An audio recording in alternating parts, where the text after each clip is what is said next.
13வது சர்க்கம். மாருதி மனமுடைதல். வானரத் தலைவரான ஹனுமார் விமானத்தினின்று பிராகாரத்தில் குதித்து மேகங்கள் நடுவில் மின்னல் போல் கலவரம் அடைந்தவராகவே இருந்தார். வானரரான ஹனுமார் ஜனக புத்திரியான சீதையை ராவணனுடைய மாளிகையினின்று எங்கும் சுற்றியும் காணாமல் சொல்லை தனக்குத்தானே சொல்லிக் கொண்டார். ஸ்ரீராமருக்கு நன்மையை புரிபவனாலே இலங்கை முழுதும் தேடப்பட்டது. அப்படியிருந்தும் எல்லா வடிவழகும் உடைய விதேக மன்னரின் திருமகளாகிய சீதையை நான் காணவில்லை.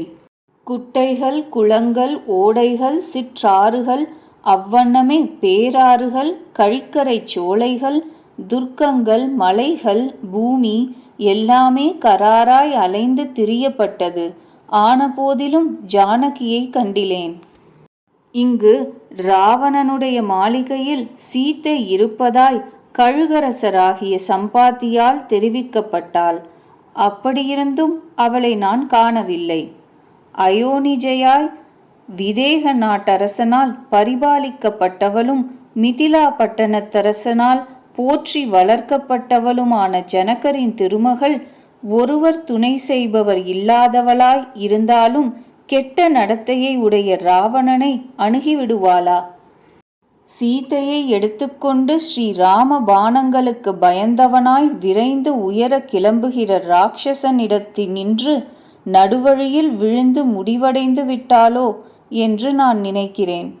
சித்தர்கள் சஞ்சரிக்கின்ற மார்க்கத்தில் அபகரித்து கொண்டு போகப்படுகிற சத்குல பிரசூதையின் இருதய கமலம் கடலை கண்டு ஓடாது நின்றுதான் விட்டதோ என்னமோ என்று நான் நினைக்கிறேன்.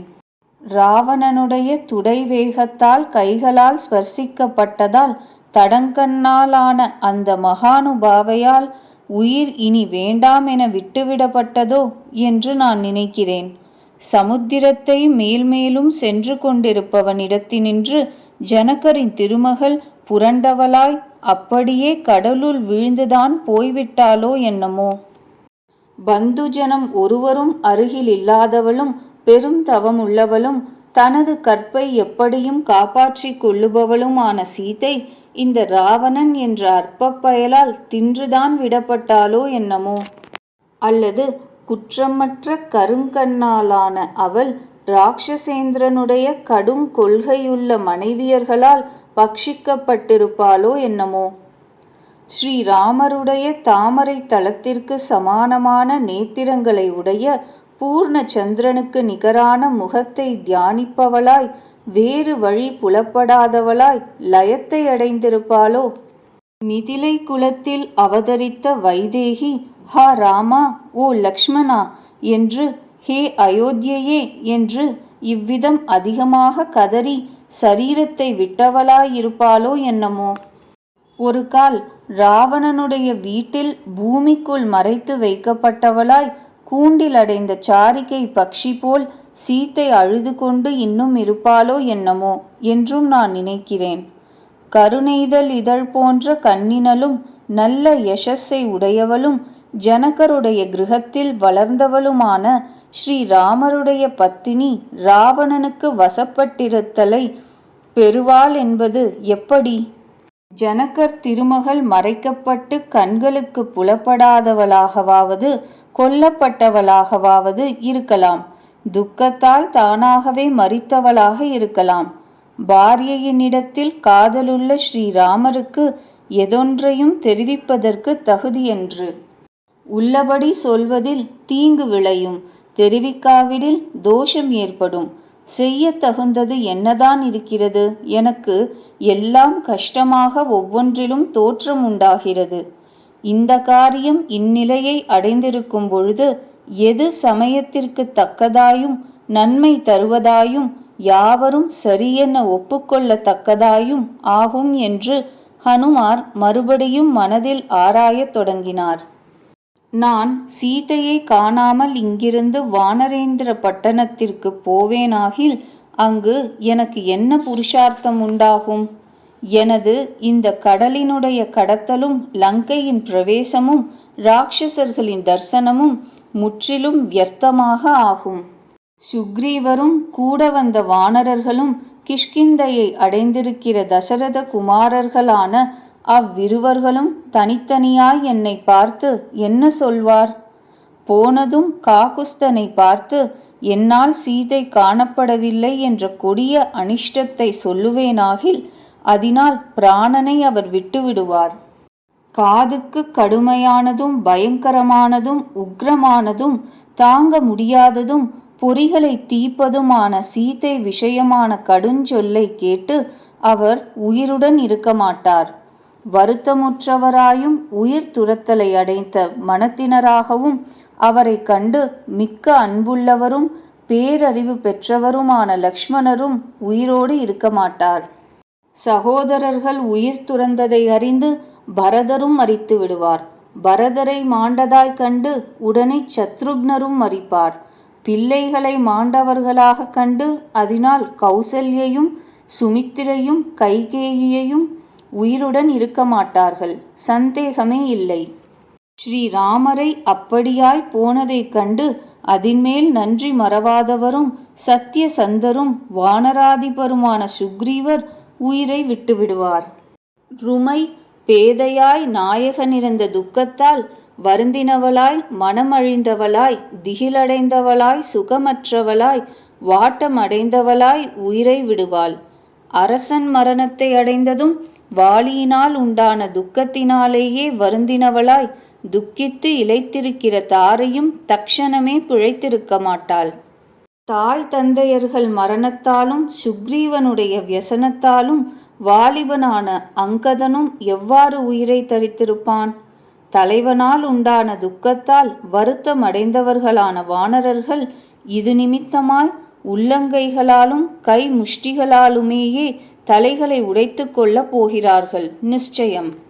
புகழாலான வானர வேந்தனால் இன்சொற் சொல்வதாலும் வேண்டியன கொடுப்பதாலும் சிறப்பு செய்வதாலும் பாராட்டப்பட்டவர்களான வானரர்கள் பிராணன்களை விடப்போகிறார்கள். வானர வீரர்கள் மறுபடி ஒன்று சேர்ந்து வீடுகள் நெருங்கின இடங்களில் விளையாட்டை அனுபவிக்கப் போகிறதில்லை. காடுகளிலும் இல்லை, மலைகளிலும் இல்லை. குடும்பிகள் எல்லோருமாய் புத்திரர்கள் மனைவிமார்களோடு கூடினவர்களாய் தலைவனுக்கு நேர்ந்த துக்கத்தால் வருந்தினவர்களாய் ஒன்று சேர்ந்து மலையின் உச்சிகளிலிருந்து மேடு பள்ளமாயுள்ள இடங்களில் விழுந்து நாசமடைய போகிறார்கள். இப்படியில்லாத பட்சத்தில் நஞ்சுண்ணல், சுருக்கிட்டு கொள்ளல், உபவாசம் இருத்தல், நெருப்பிற்கு உள்ளாதல், ஆயுதத்தால் மரித்தல் இவைகளில் ஏதேனும் ஒன்றை வானரர்கள் செய்ய போகிறார்கள். நான் திரும்பி போனால் இக்ஷ்வாகு குல நாசமும் வானரர்களுடைய நாசமும் சகிக்க முடியாத புலம்பலும் உண்டாகும் என்று நான் நினைக்கிறேன். அந்த நான் இங்கிருந்து கிஷ்கிந்தை பட்டணத்திற்கு போகவே மாட்டேன். நான் மைதிலி இல்லாமல் சுக்ரீவரை காண இணங்கவே மாட்டேன். நான் போகாமல் இங்கேயே இருப்பேனாகில் தர்மாத்மாக்களான மகாரதர்களான அவ்விருவர்களும் காரிய சித்தியை நம்பிய தைரியத்தால் பிராணனை வைத்து கொண்டிருப்பார்கள். அதனால் வானரர்களும் தைரியமாயிருப்பார்கள். ஜனகர் திருமகளை காணாத பட்சத்தில் தானாக கையில் விழுந்த சாத்விக ஆகாரத்தை உட்கொண்டும் தானாக வாயில் விழும் சாத்விக ஆகாரத்தை உட்கொண்டும் ஐம்பொறிகளையும் அடக்கினவனாய் மரத்தின் அடியில் உட்கார்ந்திருக்கும் வானப்பிரஸ்தனாக ஆகிவிடுகிறேன். கிழங்குகள், பழங்கள், ஜலம் இவைகள் அதிகமாயுள்ள கடல் சார்ந்த நிலத்தில் சிதையை செய்து நன்றாய் ஜுவலிக்கிற அரணிக்கட்டையில் உண்டான நெருப்பில் விழுவேன். அல்லது தேகத்தை ஒழிக்க விரும்பும் கிரமப்படி பிராயோபவேசம் அடைந்து என்னுடைய சரீரத்தை காகங்களும் மாம்சம் தின்னும் விலங்குகளும் தின்னப்போகின்றன. இது மகரிஷிகளால் சம்மதிக்கப்பட்ட உயிர் போக்கும் வழி என்பது எனக்கு தெரிந்த சங்கதி. ஜானகியை காணவில்லை என்கின்ற பட்சத்தில் கௌரவமாய் ஜலத்தில் விழுந்து விடுவேன். மங்களமான ஆரம்பமுடையதும் அழகியதும் அனுகூலங்கள் தொடர்ச்சியாய் உண்டானதும் புகழ் பெற்றதுமான இந்த நெடுராத்திரி சீதையை காணாத எனக்கு பாழாயிற்று. ஐம்பொறிகளையும் அடக்கி விருட்சத்தின் அடியில் காலம் கழிக்கும் சந்நியாசியாகவாவது ஆவேன். கருங்கண்ணால் ஆன அவளை காணாமல் இங்கிருந்து திரும்பி போக மாட்டேன். அந்த சீதையை கண்டுபிடிக்காமல் இங்கிருந்து திரும்பி போவேனாகில் அந்த எல்லா வானரர்களோடு கூட அங்கதன் உயிருடன் இருக்கப் போகிறதில்லை. உயிரை மாய்த்து கொள்வதில் தோஷங்கள் அநேகங்கள். பிழைத்திருப்பவன் நன்மையை அடைகிறான். உயிருடன் இருப்பவன் சுகமுறல் நிச்சயம். ஆதலால் உயிரை வைத்து கொண்டிருக்கப் போகிறேன். கபி குஞ்சரர் கஷ்டத்தை மேற்சொல்லியவாறு பலவிதமாய் மாறி மாறி மனதால் நினைக்கின்றவராயிருந்தும் கவலையின் முடிவை பெறவில்லை. அபகரிக்கப்பட்ட ஸ்ரீ ராமபத்னி எப்படியாவது இருக்கட்டும். மகாபலவானான தசக்ரீவனான ராவணனை கொன்றுவிடப் போகிறேன். அப்படி செய்வதனால் பகை தீர்த்து கொண்டதாக ஆகப் போகிறது. அல்லது இவனை சமுத்திரத்தின் மீது கையில் ஏந்தி கொண்டு போய் பசுவை பசுவின் சொந்தக்காரனுக்கு போல் ஸ்ரீ ராமருக்கு ஒப்பித்து விடுகிறேன். அந்த சீதையை பற்றி ஒன்றும் தெரியாமல் பெரும் விசாரத்தை அடைந்தவராய், மனதால் உற்றுணர்ந்து சோகத்தால் வியாப்தமான மனத்தராய் வானரர் இன்னும் இனி சொல்லிய பிராகாரமாய் ஆலோசித்தார். ஸ்ரீராமருடைய பத்னியாகிய புகழ்படைத்த சீதையை எப்பொழுது காண்கிறேனோ அதுவரையில் இந்த லங்காபுரியை மீட்டும் மீட்டும் தேடிக்கொண்டே இருப்பேன். சம்பாதி வார்த்தையை கொண்டு இங்கு ஸ்ரீராமரையும் நான் அழைத்து வந்திருப்பேனாகில் ஸ்ரீராகவர் மனைவியை காணாதவராய் வானரர்கள் எல்லோரையும் கொளுத்தி விடுவார். உண்டியைச் சுருக்கி ஐம்பொறிகளையும் அடக்கியவனாய் இங்கேயே வாசமாயிருந்து விடப்போகிறேன். அந்த மனிதர்கள் வானரர்கள் ஆகிய எல்லோரும் என் நிமித்தமாய் நாசமடையாது இருப்பார்கள். இதோ பெரிய மரங்களை உடையதாய் அசோகவனம் தென்படுகிறது. என்னால் தேடப்படாதது எதுவோ அது இதுவே ஆனதால் இதை புகுந்து ஆராயப் போகிறேன். 8 வசுக்களையும் 11 ருத்ரர்களையும் அப்படியே 12 ஆதித்யர்களையும் அஸ்வினி தேவர்களையும் 7 மருத்துக்களையும் நமஸ்கரித்துவிட்டு பின்னர் ராட்சதர்களுக்கு துன்பம் செய்பவனாக புகப்போகிறேன். எப்படியாவது எல்லா ராட்சசர்களையும் வென்று இக்ஷ்வாகு குல நந்தினியை ஸ்ரீராமருக்கு நற்றவம் புரிபவனுக்கு பேற்றை போல் கொண்டு போய் கொடுக்கப் போகிறேன். வாயு குமாரரான மகா தேஜஸ்வியான ஹனுமார் மேற்சொல்லிய பிரகாரம் ஸ்வல்ப காலம் மனத்தை செலுத்தி அவர் கவலையாகும் கயிற்றின் முடிச்சுக்கள் சற்று தளர்ந்த புலன்களை உடையவராய் உயர விரும்பினார். ஸ்ரீ லக்ஷ்மணரோடு கூடிய ஸ்ரீராமருக்கு நமஸ்காரம். அந்த ஜனகர் திருமகளான தேவிக்கும் நமஸ்காரம். ருத்திரன், இந்திரன், யமன், வாயு இவர்களுக்கும் சந்திரன், சூரியன், மருத்து கணங்களுக்கும் நமஸ்காரம். நமோஸ்து ராமாய ச லக்ஷ்மணாய தேவியை ச தஸ்யை ஜனகாத்மஜாயை நமோஸ்து ருத்ரேந்திர யம அனிலேபியோ நமோஸ்து சந்திரார்க மருத்கணேபியா. அந்த மாருதி அவர்களுக்கும் சுக்ரீவருக்கும் நமஸ்கரித்து அசோகவனத்தை குறித்து எல்லா மார்க்கங்களையும் உற்று நோக்கி அந்த வாயு குமாரரான வானரர் அசோகவனத்தை காரிய சித்தி பெறக்கூடிய இடமாக முதலில் எண்ணி மேற்செய்ய வேண்டியதை ஆலோசனை செய்தார். சகல அலங்காரங்களாலும் அலங்கரிக்கப்பட்டதும் மரங்கள் அடர்ந்துள்ளதும் ராட்சசர்கள் நிறைந்ததுமான அசோகவனம் இப்பவே அவசியம் புகுந்து தேடித் திரிய வேண்டியதாயிருக்கிறது. இங்கு இப்பொழுது காவலாளர்களும் அங்கங்கு வைக்கப்பட்டவர்களாய் மரங்களை பாதுகாக்கின்றனர்கள். வாயு பகவானும் கலவரம் உண்டாகாதபடி வீசுகிறார். என்னால் இந்த சரீரம் ஸ்ரீராமர் காரியத்திற்காகவும் ராவணனுடையதற்கும் நன்றாய் சுருக்கி கொள்ளப்பட்டது. இவ்விஷயத்தில் ரிஷி கணங்களோடு கூடிய தேவர்களும் எனக்கு சித்தியை அருளித்தரலு வேண்டும்.